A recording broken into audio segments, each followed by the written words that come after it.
Deep in the remote forests of the northern United States and Canada, the legend of the Wendigo is whispered among the Native American tribes. This creature, with its roots in the folklore of the Algonquin people, is not merely a monster, but a manifestation of hunger and greed, a warning to those who dare venture too far into the wilderness. The Wendigo is a spirit of relentless hunger, said to possess those who give in to the ultimate sin of cannibalism, transforming them into hideous, unnatural beings. The forests of the Great Lakes and the harsh winters of Minnesota are home to these whispered tales, where the cold bites into the bones and survival teeters on the edge of desperation. For those unlucky enough to cross paths with the Wendigo, there is no escape from its hunger. The Wendigo is a creature born of cold, starvation, and madness. It is said that in the dead of winter, when food is scarce and survival is in question, people driven by desperation might turn to the unspeakable act of consuming human flesh. This vile act opens the door for the Wendigo's spirit to enter, twisting the human body into something grotesque and monstrous. The Wendigo is tall, towering over its prey, often described as skeletal, with rotting skin stretched tight over emaciated bones. Its eyes burn with a hunger that can never be satisfied, its lips bloody from feasting on human flesh. Its breath smells of decay, and its long clawed hands are always ready to tear into its next victim. No matter how much it consumes, the Wendigo remains starved, forever cursed with an insatiable appetite. The story is told of a group of trappers, isolated deep in the woods during a particularly harsh winter. Snow fell without pause, and the cold was relentless. Supplies dwindled, and the men grew weak. Weeks passed, and with no signs of rescue, hunger gnawed at their bodies like a ravenous beast. It was then that one of them suggested what had been unthinkable, turning to the only meat left, human flesh. The decision was made, and the trapper named Marcus volunteered to carry out the act. They killed one of their own, a man too weak to fight back, and roasted his flesh over the fire.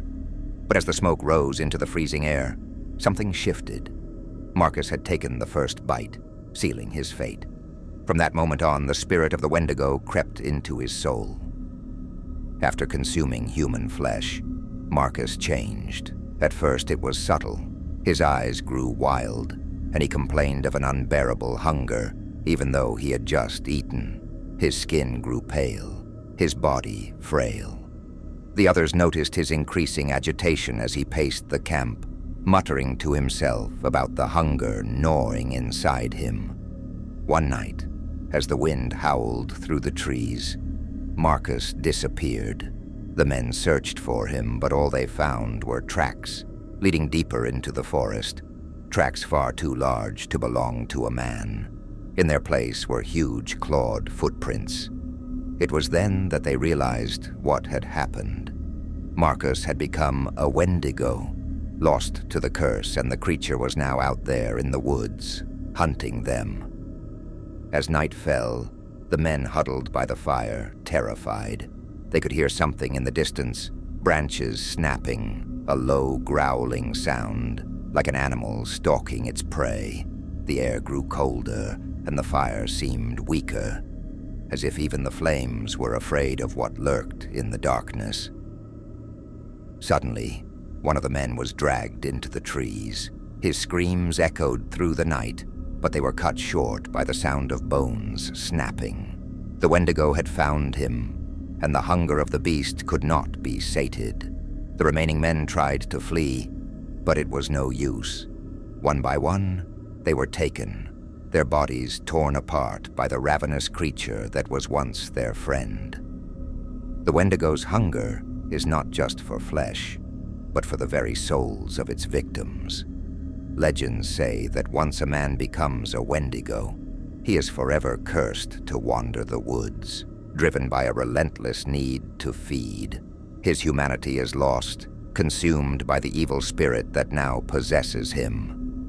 There are those who claim to have heard the Wendigo's call in the dead of winter, a high-pitched shriek, like the wind itself crying out in pain. Others have reported seeing its glowing eyes deep within the forest, watching, waiting. And yet the most terrifying part of the Wendigo legend is this. It is not merely a beast to be feared, but a warning to all who find themselves in desperate situations. It is said that the spirit of the Wendigo can still possess those who fall into the madness of hunger, transforming them into a monster that no longer recognizes right from wrong, mercy from cruelty.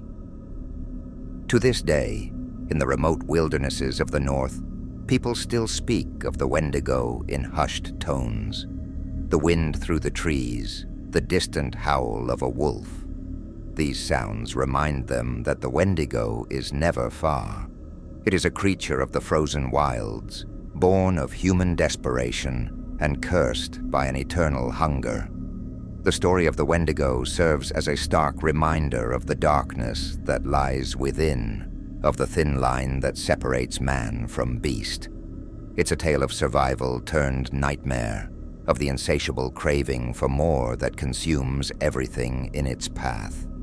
And so, the Wendigo waits, lurking in the shadows, a symbol of what humanity might become when pushed to the brink.